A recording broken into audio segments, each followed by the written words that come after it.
नमस्कार, मी ॲडव्होकेट शिवाजी कोकणे। आज आपल्यासमोर जो व्हिडिओ घेऊन आलेलो आहे तो अर्थातच बांगलादेशमध्ये ज्या काही घडामोडी घडत आहेत त्याच्या संबंधाने आहे। बांगलादेशमध्ये जे काही घडतंय ते जाणून घेण्याची उत्सुकता प्रत्येक भारतीयाला आहे, कारण शेवटी बांगलादेश आपलं शेजारी राष्ट्र आहे आणि तिथं जी काही अशांतता पसरलेली आहे त्याचा भारतावर प्रत्यक्ष अप्रत्यक्ष कोणता का होईना परिणाम होणार आहे आणि म्हणून भारतीयांना त्याच्याबद्दल उत्सुकता असणं स्वाभाविकच आहे। आता या बांगलादेशच्या दंगलीबद्दल ज्या काही बातम्या येत आहेत त्या एक तर नीट येत नाही आहेत किंवा आल्या तर त्याचा नीट अर्थ लावता येत नाही आहे आणि संपूर्ण भारतीयांच्या मनामध्ये गोंधळाची स्थिती आहे आणि ते कुठेतरी स्पष्ट व्हावं असं मला वाटतं, म्हणून मी आजचा हा व्हिडिओ घेऊन आलेला आहे। आता हे जे काही आंदोलन आहे बांगलादेशमध्ये झालेलं चालू असलेलं आणि तिथं झालेला तख्तापालट किंवा सत्तांतर जे काही झालेलं आहे त्याच्या मागचं मूळ कारण काय ते आपल्याला पाहावं लागेल। तर या देशामध्ये गेले काही महिने एक आंदोलन चालू होतं। ते आंदोलन काय होतं तर ते आरक्षण विरोधी आंदोलन होतं आणि हे आरक्षण विरोधी आंदोलन तिथल्या विद्यार्थ्यांनी केलं जे स्वतःला सुशिक्षित बेकार समजतात त्यांनी या आरक्षणाच्या विरुद्ध आंदोलन केलं आणि आरक्षणामुळे आम्हाला नोकऱ्या मिळत नाहीत आणि म्हणून तिथलं जे काही आरक्षण धोरण आहे त्याचा पुनर्विचार व्हावा अशा प्रकारचं ते आंदोलन होतं आणि ते आंदोलन एवढं तीव्र झालं की तिथल्या ज्या पंतप्रधान होत्या हसीना जावेद त्यांनी ते दडपण्याचा प्रयत्न केला किंवा चिरडण्याचा प्रयत्न केला आणि त्याच्यातून मग हे जे कोणी विद्यार्थी होते त्यातल्यापैकी काही विद्यार्थ्यांनी मारले गेले। त्याचा परिणाम असा झाला की हे आंदोलन चिघळलं, लोक चिडले, तरुण चिडतात लवकर आणि मग ह्या चिडलेल्या तरुणांनी हे आंदोलन असं तीव्र केलं की एके दिवशी त्यांनी म्हणजे 5 ऑगस्टला त्यांनी पंतप्रधानांचं जे काही निवासस्थान आहे त्याला घेराव घातला आणि त्यांच्या निवासस्थानात प्रवेश करण्याचा प्रयत्न केला। ही जी काही आणीबाणीची परिस्थिती होती तेव्हा खरं तर त्यांचं रक्षण करणे ही तिथल्या पोलिसांची आणि लष्कराची मोठी जबाबदारी होती, परंतु त्यांनी ती पार पाडली नाही। लष्कराने काय भूमिका घेतली? लष्कराने सांगितलं पंतप्रधानांना की तुम्ही 45 मिनिटांमध्ये देश सोडून जा, कुठेही जा, तुम्हाला तुमचा जीव प्यारा असेल तर तुम्ही ढाका ताबडतोबीने सोडा, तुमचं आम्ही संरक्षण करू शकत नाही। आता जेव्हा देशाचं लष्कर देशाच्या पंतप्रधानांना असं सांगतं की तुम्ही देश सोडून जा, आम्ही तुमचं रक्षण करू शकत नाही, याचा अर्थ काय होतो? याचा अर्थ खूप स्पष्ट आहे। याचा अर्थ ते जे काही आंदोलन चाललेलं आहे, ती जी काही हिंसा चाललेली आहे त्याच्यामध्ये तिथलं लष्कर सामील आहे, कारण इतर वेळी लष्कराने संरक्षण दिलं असतं पंतप्रधानांना, पण जे लष्कर सांगतं की आम्ही तुमचं रक्षण करू शकत नाही, तुमच्या जीविताचं रक्षण तुम्हाला करायचं असेल तर तुम्ही बांगलादेश सोडून निघून जा। याचा अर्थ ते जे काही लष्कर आहे बांगलादेशचं ते पंतप्रधानांच्या बाजूने नसून पंतप्रधानांच्या विरोधात आहे आणि ते जे काही आंदोलन चाललेलं होतं त्या आंदोलनाचं ते समर्थक आहे, हे स्पष्ट होतं। आता हे सगळं झाल्यानंतर जीवाच्या भीतीने तिथल्या पंतप्रधान ज्या होत्या शेख हसीना जावेद यांनी ताबडतोबीनं बांगलादेश सोडला।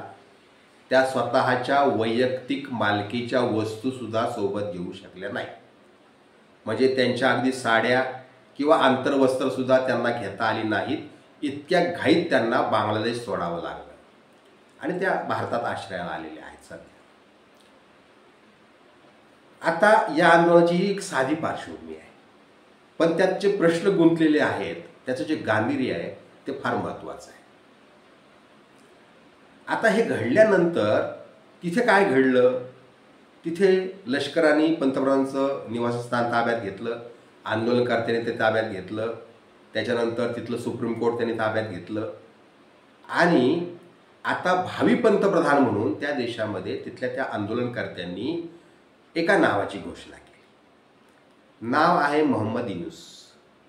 मोहम्मद युनूस हे कोण आहेत? तर मोहम्मद युनूस हे बांगलादेशमधले एक अर्थतज्ज्ञ आहेत. त्यांना 2006 साली त्यांनी जे काही गरिबांच्या आर्थिक व्यवस्थेबद्दल मतं मांडली, भूमिका मांडल्या आणि प्रबंध लिहिला, त्याच्याबद्दल त्यांना नोबेल पुरस्कार मिळालेला आहे. थोडक्यात नोबेल पुरस्कार विजेते ते एक अर्थतज्ज्ञ आहेत.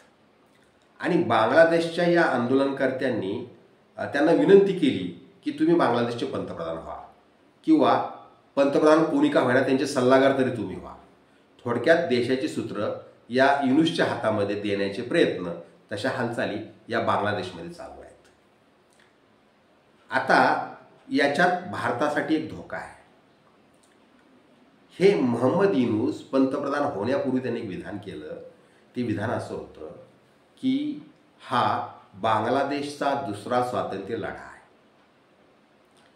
म्हणजे 1971ला पाकिस्ताननी किंवा पंजाबी भाषिक मुस्लिमांनी, पंजाबी भाषिक पाकिस्ताननी बंगाल भाषिक पाकिस्तानवर जे काही अत्याचार केले, अन्याय केला, त्याच्यातून मुक्त होण्यासाठी त्या देशामध्ये एक मोठा लढा लढला गेला आणि बांगलादेश पाकिस्तानच्या जोखडातून मुक्त झाला. हा त्यांचा पहिला स्वातंत्र्य लढा होता. म्हणजे कुणाच्या तरी अन्यायातून ते मुक्त झाले, तो त्यांचा पहिला स्वातंत्र्य लढा होता. आता युनूस म्हणतायत की हा दुसरा स्वातंत्र्य लढा आहे. आता प्रश्न निर्माण होतो की दुसरा स्वातंत्र्य लढा, कुणापासून स्वातंत्र्य हवंय तुम्हाला? तुमच्या देशावर असं कोण अन्याय करतंय की त्याच्यापासून तुम्हाला स्वातंत्र्य मिळवायचं आहे? आणि मग इथे गंभीर प्रश्न निर्माण होतो. आता हा जो काही लढा आहे, मी आधीच सांगितलं कशासाठी आहे की आरक्षण विरोधी आहे. हे आंदोलन आरक्षण विरोधी होतं. मग आरक्षणामुळे या देशावर अन्याय होत होता का? कुणावर अन्याय होत होता? आणि आरक्षणाची व्यवस्था काय नक्की? तर बांगलादेशमध्ये एकूण ज्या काही सरकारी नोकऱ्या आणि शिक्षण आहे त्याच्यामध्ये 56% आरक्षण आहे. त्या 56 पैकी 30% आरक्षण एकाच प्रवर्गासाठी आहे आणि तो प्रवर्ग आहे स्वातंत्र्य सैनिकांचा.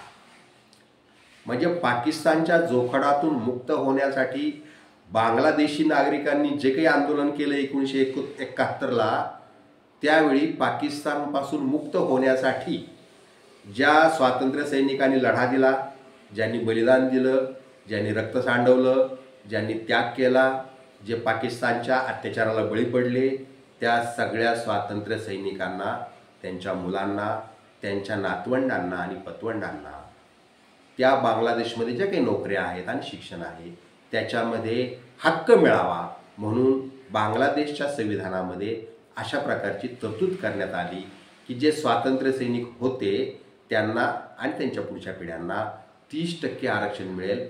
एकूण आरक्षण 56% आहे, त्यापैकी 30% आरक्षण या वर्गासाठी आहे. आणि याच्या विरुद्ध हे आंदोलन झालेलं आहे. आता हे का झालं? गंमत अशी आहे की बांगलादेशच्या स्वातंत्र्य लढ्यामध्ये फार मोठ्या प्रमाणावर हिंदूंनी सहभाग घेतला होता आणि त्याचा परिणाम असा झाला की ते स्वातंत्र्य सैनिक असल्यामुळे त्यांना आरक्षणाचा लाभ मिळत गेला.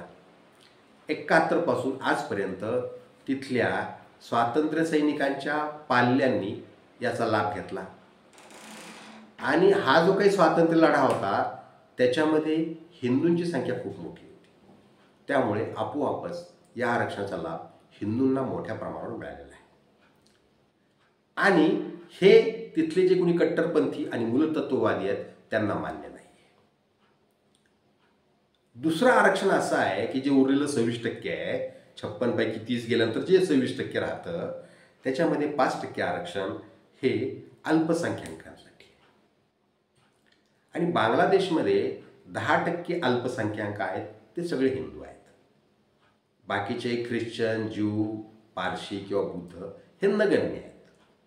त्यामुळे अल्पसंख्याकांना जे आरक्षण आहे त्याचा सगळा लाभ हिंदूंना मिळतो. थोडक्यात 5% आरक्षण जे अल्पसंख्याकांसाठी आहे ते हिंदूंना मिळतं. आणि स्वातंत्र्य सैनिकांना जे आरक्षण देण्यात आलं आहे त्यातला बराच मोठा वाटा हा हिंदूंना मिळतो. आणि मग तिथल्या ज्या कट्टरपंथीय जे कुणी आहेत विचारधारेचे लोक त्यांना हे मान्य नाही आहे.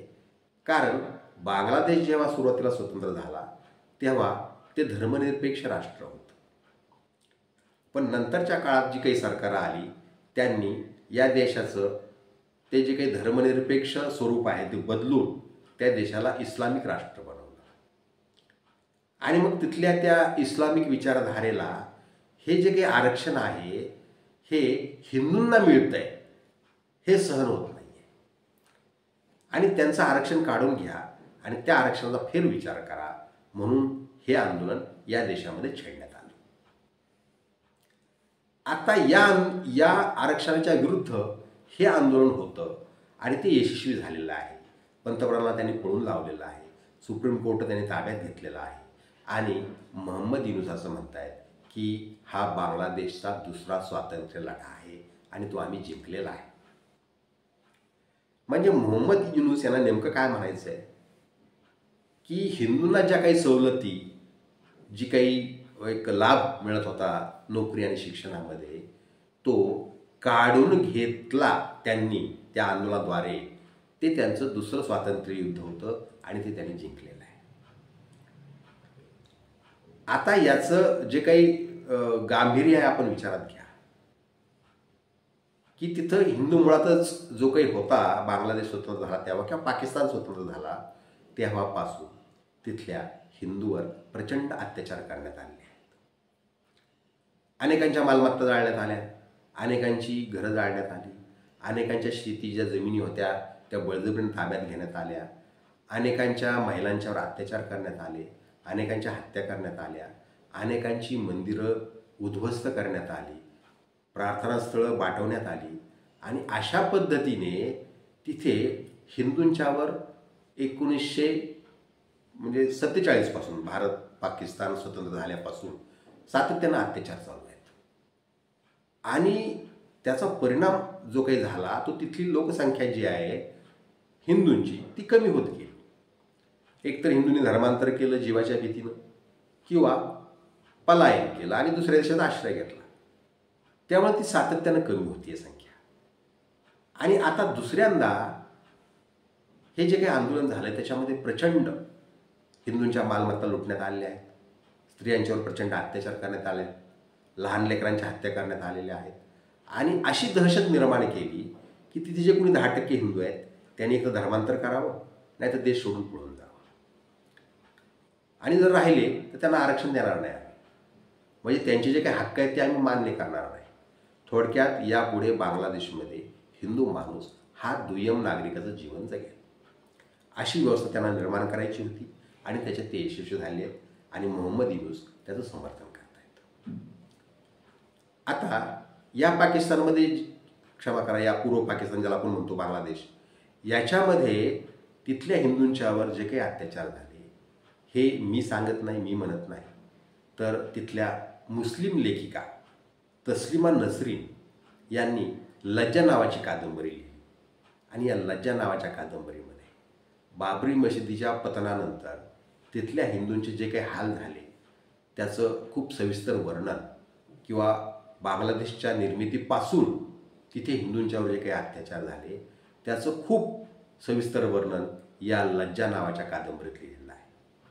आणि लज्जा नावाच्या कादंबरीत त्यांनी जे काही लिहिलं ते ज्यांना सहन झालं नाही त्या कट्टरपंथीयांनी त्यांना मारण्याचा फतवा काढला आणि जीवाच्या भीतीने या तस्लिमा नसरीन बांगलादेश सोडून आज परराष्ट्रामध्ये आश्रयाला गेलेले आहेत.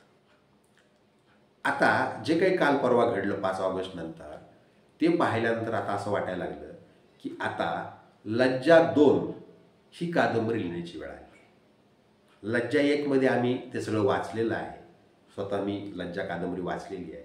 आणि आता जे काही घडलं ते पाहिल्यानंतर आणखीन एक लज्जा 2 कादंबरी लिहावी लागेल इतके अत्याचार तिथल्या हिंदूंच्यावर झालेले आहेत. आणि मग अशा परिस्थितीमध्ये प्रश्न निर्माण होतो की मग या बांगलादेशमधल्या हिंदूंना भारतात घ्यावं का?